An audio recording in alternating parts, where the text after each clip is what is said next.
Stories of Vision Loss.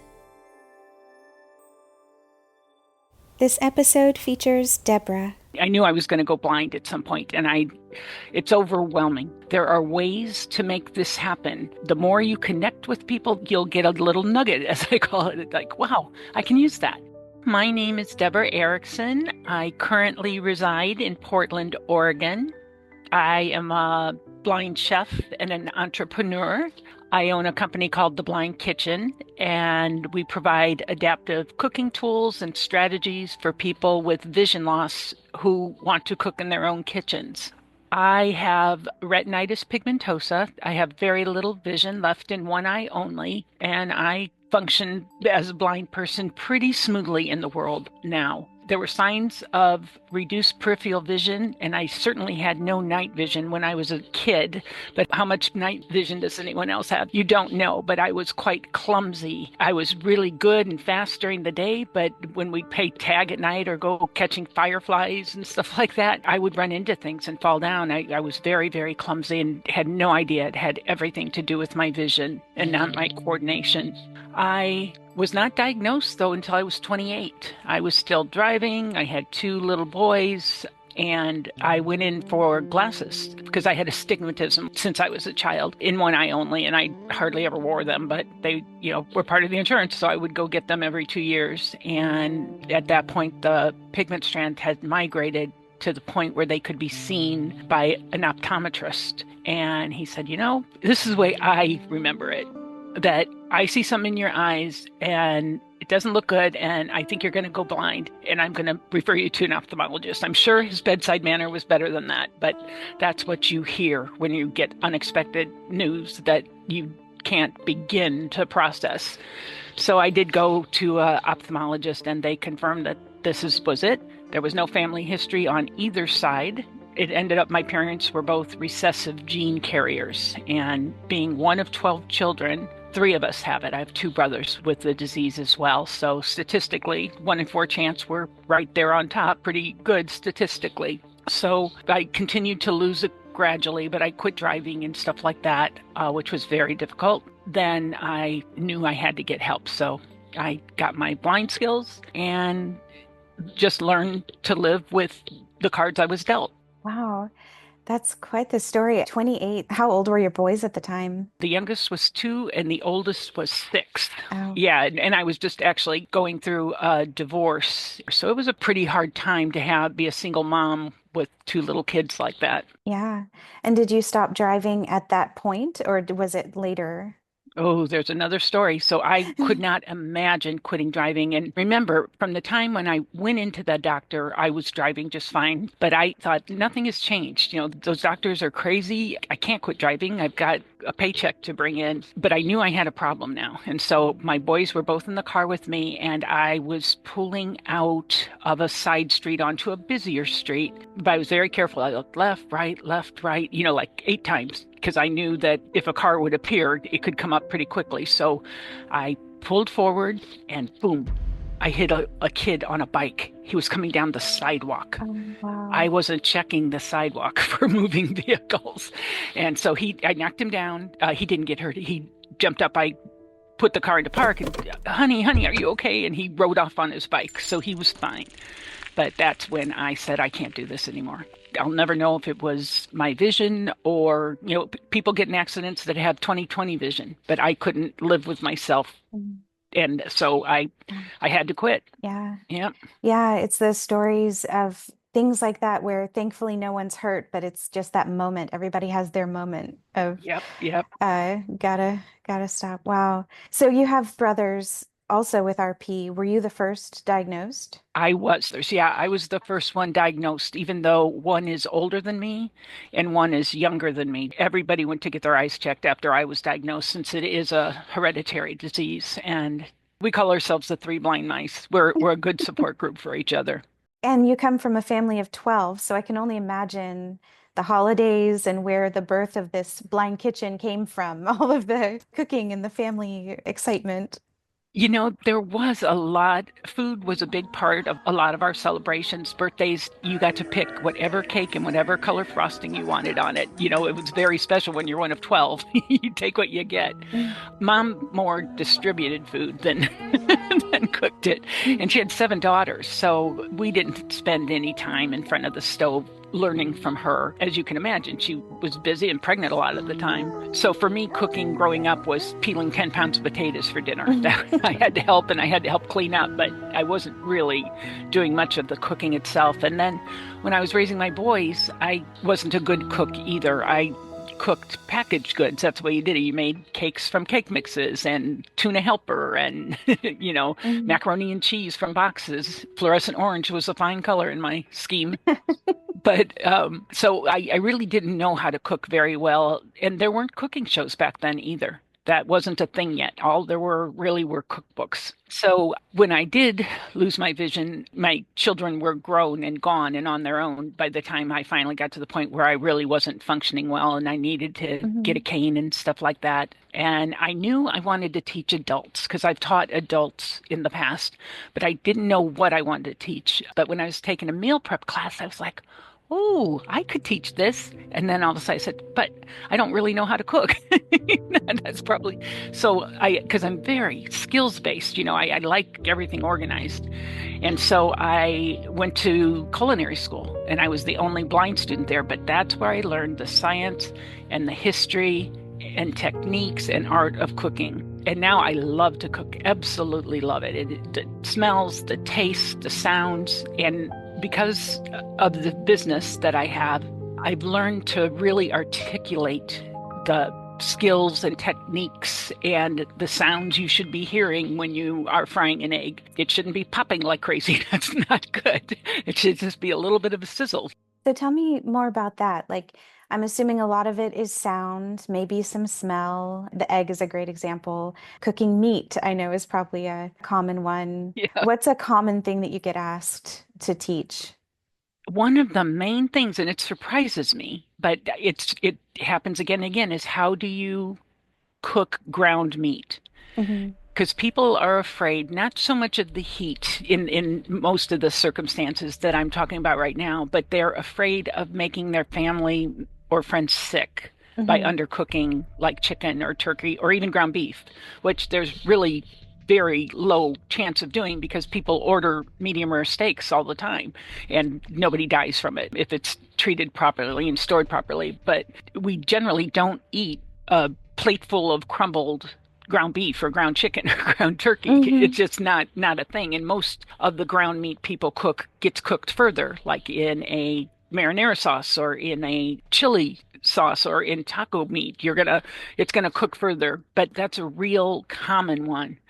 And so what I tell people, and we actually have a video on our website and on the YouTube channel. I'll give a couple of quick tips. Number one is use they call it a shallow saute pan, and it is a pan with walls instead of sloping side. The sides come straight up. So that way, when the food, especially small pieces, is being moved around, it's not going to, those slope sides serve as kind of like an off ramp for the food as far as I'm concerned. But now it hits a wall and falls back into the pan. So that's a good start to being a neater cook and keep, especially with smaller pieces. And then the other thing is to break up the meat before the pan is hot. Because if you have like big chunks and little chunks, your little pieces are going to burn before the big chunks are done in the middle. And it's hard to break up once it's inside the pan. So break it up with your fingers and make sure it's distributed evenly in the pan before you even turn the heat on. And that way you'll know it's the right size and then it'll cook at a consistent rate. The other tip I give them is to use long handled utensils for like that task. I would use a long wooden spoon, and mine's about 17 inches long, the one we have in the blind kitchen. And the reason handled utensils are so blind friendly is because, first of all, that thing's so long, it can't fall down in the pan, where I have to try and retrieve it from the bottom of the pan or under a marinara sauce or whatever. The other thing is wood does not conduct heat. So I can just leave it in the pan. It's not going to hurt the spoon for most applications. And that way, it makes me a cleaner cook because I don't have to take it out of the pan and then find the spoon rest and then get it back off the spoon rest and put it in the pan. And the other thing that should be mentioned here is there are talking thermometers and talking scales out there where if I am cooking a turkey or a chicken, I can know the internal temperature of that meat and can cook it to a safe temperature. Ground meat, however, that's not a useful tool. The pieces are just too small. Yeah, it's if you have like a chicken breast or something, a big chunk of meat, right? Exactly. Yeah. So those are just a couple of the tips that I talk about when I'm teaching people. Wow, those are great tips. And I love how it's all simple, more common sense things. Yeah, Charlotte, about 90% of the tools that you'll find in the blind kitchen, and we have, I think, 92 now. I can't believe how many we have. Were not meant for blind or visually impaired people. That's great. But like the wooden spoon, it helps. You just look at it in a different way and reimagine it. Do you use Siri or smart home devices for setting timers and things like that, or are you more low tech? No, I absolutely use the A Lady, Mm. and I also have the G version of it here in my office. I use it all the time. I use it to run my air fryer. I use it to run my oven. I use it to run my microwave, all voice commands. Because one thing I've always said is if we were to lose our vision, we should have been given an extra hand because I never have enough hands. Yeah. So if there's anything I can learn to do with my voice, where it can be hands-free, and now actually my favorite new toy is so helpful to me in the kitchen are the Meta Yes. Ray-Ban glasses, the smart glasses. Oh, they're pretty amazing for being able to help me identify things. I used to be under a lot of pressure. As soon as those groceries come in the house, you have to label it before you put it away because you'll never remember what that can on the far right shelf is. And now I don't have that kind of pressure anymore because I can just have the, hey, Meta,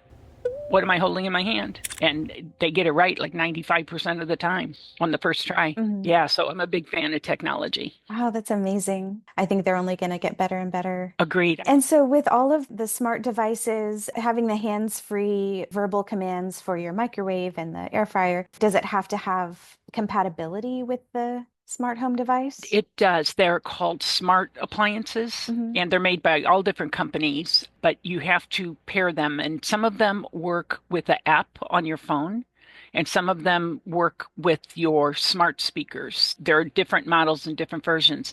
I am not an expert in electrical appliances. I had to draw the line somewhere, Mhm. but we're adding a page to the website where we have a list of different appliances and we're putting links to other people who are expert at talking about kitchen appliances and stuff like that. You have to do your research. Mhm. And there are different national platforms that have discussion groups. I think it's called ACB, It's Electric. That's all they do is talk air fryers and smart ovens and bread makers and Instapots. Yeah. So the information's out there, but that's the one thing we are trying to do because I get asked so many times.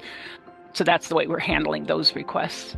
Yeah, that's good. You can't do everything. You have to, like you said, you have to draw the line somewhere. That's so true. And also, there's so many great people doing these amazing things. Like when it comes to that area, kind of hand it off to the person who's specializing there. And Exactly. yeah. Exactly. Well, tell me, let's go back to the inception of the Blind Kitchen. How did this idea come to be? I know you said you went to culinary school.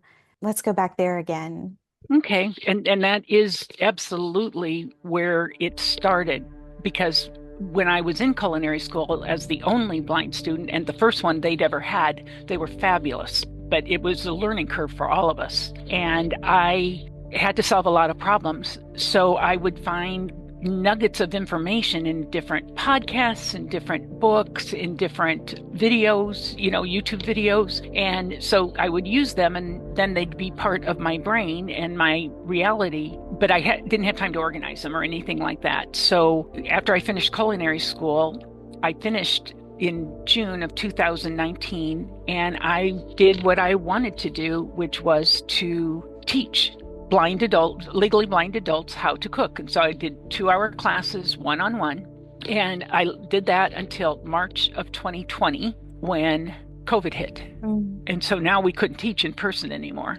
I stayed home and I actually had started this business with another woman, very smart, very capable, but for her own reasons, she wasn't able to continue. And so then I had to think, how can I do this on my own? And I took a class at the Small Business Administration, and because I already had the idea. So then I decided instead of teaching people how to cook, I would teach people who already know how to cook and give them the tools and the strategies. And so that's when I organized the Blind Kitchen into categories like labeling, organizing, cleaning, shopping, recipe accessing and reading, the different cooking methods. So that is how the Blind Kitchen came to be. I had a year and a half to pull it all together. And for the first couple of months, I didn't get any orders, of course, because people never heard of the Blind Kitchen. And I was on the phone calling all 50 states, every chapter president I could find of the NFB or ACB. Hey, there's a new resource in town. Check it out. And so it was slow growing, but it's really taking off now. Those efforts were worth it. Wow. That's amazing. It goes to show how much hard work goes into setting something up like that.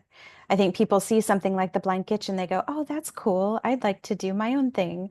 And I guess COVID was a blessing in that way. You had the time to really focus on launching it. Yeah, COVID was definitely a horrible thing to happen to our country, to the world for so many reasons. But there were some good things that came out of it. I've heard other stories as well. Yeah.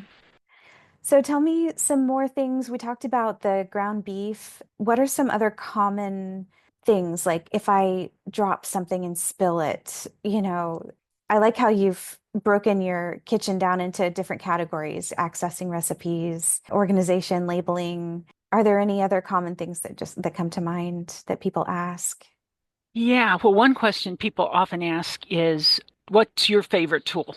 Which is kind of asking like, who's your favorite child? Right. You can't really answer it. So you were talking, spilling is what brings it to mind too. It's a work tray. And what a work tray is just a common cafeteria tray. School lunchrooms, you find them in hospitals. They're virtually indestructible and they just have a slight edge on the rim of them. And so in the Blind Kitchen, we send people a set, a dark colored one and a light colored one. So if you have contrast available to you, you can use the dark one if you're cutting up a white onion, or if you're cutting up a red onion, you might use the light colored tray. But what those do is I use them for cutting boards. No more having stuff fall off the edge of those wooden cutting boards and roll across the floor. They're going to get trapped by those little slope sides. And then if I'm mixing or measuring or anything, I'm going to do it over a work tray. Because even if I accidentally do spill something or accidentally knock it over, now it's going to be more likely to be contained within the confines of that tray and not going across my counter and down my cabinets, the front and onto the floor. Those really are nice for organizing, and that's the one tool I couldn't do without. The other tool we have several that are bestsellers, but one that's really cool, it's called the Auto Measure Spout. And you put it on top of a bottle. It's got to fit snugly into the bottle of liquid, like olive oil or vinegar, whatever liquids you use, a tablespoon of, because that's the only measurement I have. You tip it upside down over the bowl or the pan. You hear it dispensing the liquid, and then it stops automatically.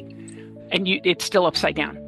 And if you need a second tablespoon, you just put the bottle upright again and then tip it, and another tablespoon come out. It's genius. I don't know how it works. It's got ball bearings in it, and somehow they stop the flow after the cavity empties. But that's another example of, now I have one hand to see for me to tell me where the bowl is or the pan is located, and the other hand can do the tablespoon just with one hand.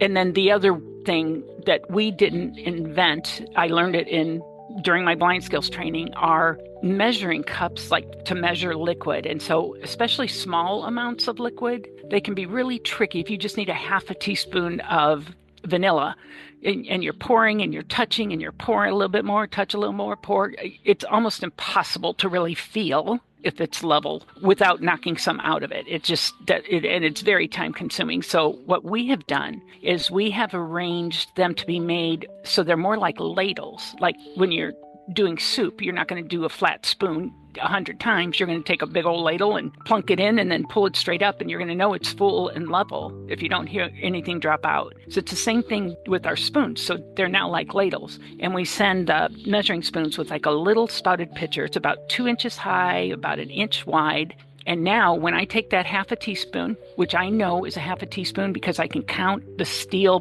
dots on it, it's not Braille. But if it has 4 dots, it's a quarter teaspoon. If it has 2, it's half. If it has 3, it's a third. So I know exactly what that is without saying. I just have to be able to count.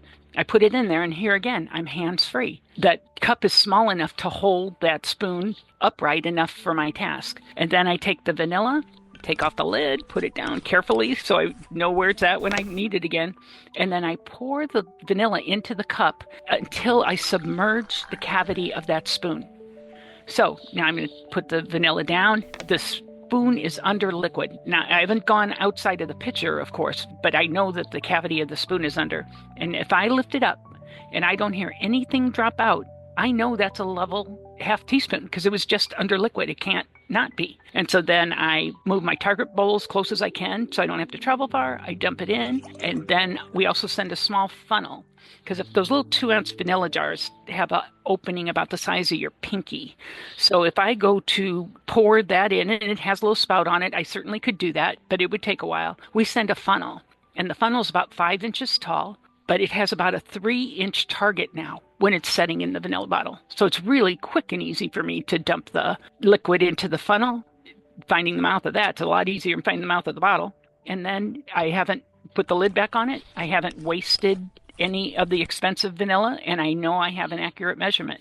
So it's a pretty cool set of tools. And we have wet measuring cups like it too, like the quarter cup, again, with the that are shaped like ladles but have the bumps that you can count so you know the measurement. Oh, that's brilliant. I love it. There are so many people out there developing their own tips and tricks and these easy things that once you hear something like that, you go, oh, I should have thought of that. That's brilliant.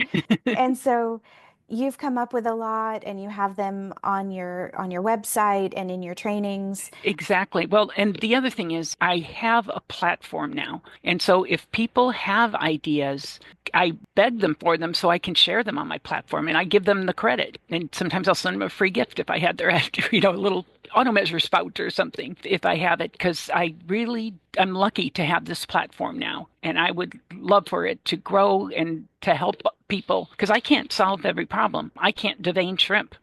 Mhm. We had to in culinary school. Mine was a mess because I can't feel that vein at all, and it's got to be completely out for your grade.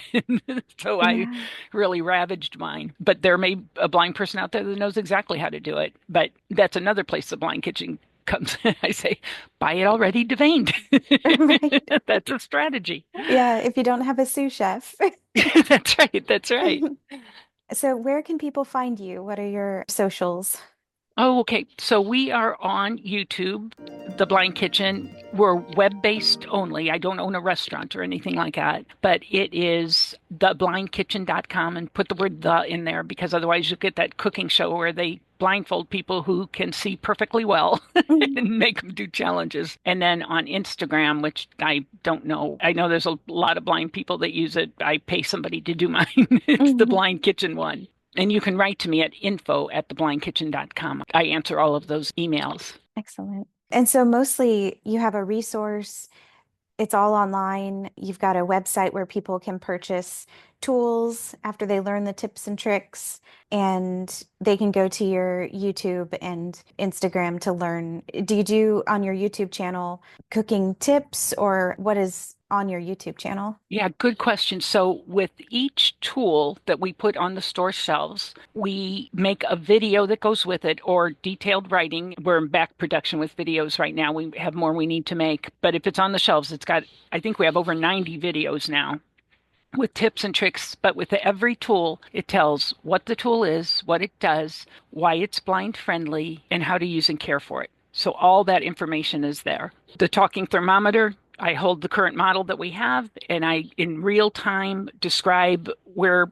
my finger is. The speak button is at 9 o'clock. The on button is at 3 o'clock. So I go through and tell people how to use it. And each video is also audio described. So if I'm concentrating and I'm not talking, we later hire a professional voice to come in. Well, he's a person, but he's got a very nice voice and hire him to come in and tell the people who are watching or listening exactly what's going on. Because blind people don't like silent movies. And I Right. hate it when I get on a video that's the perfect title and then it's just music. I'm like, are you kidding me?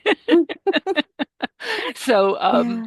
yeah, but the other thing is each tool comes like that auto measure spout. It'll come in its own package and it's labeled both in large print and braille. So when it comes to your home, you'll be able to read it regardless of your level of vision loss. And then you can go to the website and then find the auto measure spout to get all that other information that I have about it. Oh, that's great. So that must have taken a lot too to get like the packaging right. Is it all your own packaging? Yep, it is. Wow. How did It you has. tackle that? So the Washington State School for the Blind is just over the Columbia River from me. I'm about 3 miles from it. And they have something called the Ogden Resource Center, and they have a Braille embosser. I have a graphic designer who creates the full sheet, and then I bring them to the Ogden School for the Blind, and they do all the brailing for me. There's no way I could keep up with it, but it's put on the packages one at a time. That's great. Yeah, it's pretty time intensive business. Yeah. And so cool to be working with your local community too and outsourcing some of that. Yes, yes. Yeah. Is there anything wrapping it up? Any last thoughts that you have that you want to share with people out there or people who are struggling with vision loss? Yeah, you can do it. You can't do everything, of course. We're not ever going to be able to drive. But if you put the word out there and start, there's so much out there. The technology and information, it can seem overwhelming at first. I knew I was going to go blind at some point, and it's overwhelming. Mhm. Absolutely overwhelming. But the more you connect with people, the more you listen to podcasts like this, you'll get a little nugget, as I call it. It's like, Mhm. wow, I can use that. And that has to do with any aspect of your life. There are ways to make this happen, especially with visual interpretation services like Ira and Be My Eyes. You can have a pair of eyes on your smartphone in just seconds and it's free. So just got to pick yourself up and do it. I guess that's the best way to say it. One step at a time, one nugget at a time. Exactly. And then you'll be creating your own nuggets and sharing them with everyone else. That's right. That's right. And I'm not the only blind entrepreneur out there. There's a whole blind professionals network. Mhm. There's a lot of us out there. And so don't feel like you're alone because you're not. There's a lot of people that share your same joy, your same frustrations, your same depression. You're Mhm. not the only one. Yeah.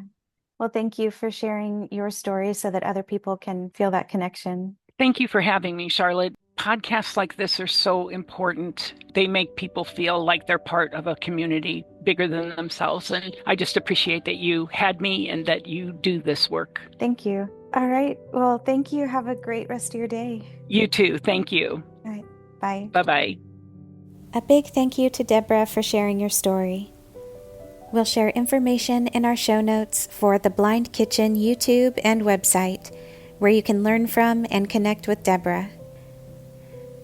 Thank you to MJ Jefferson for our production and creative partnership.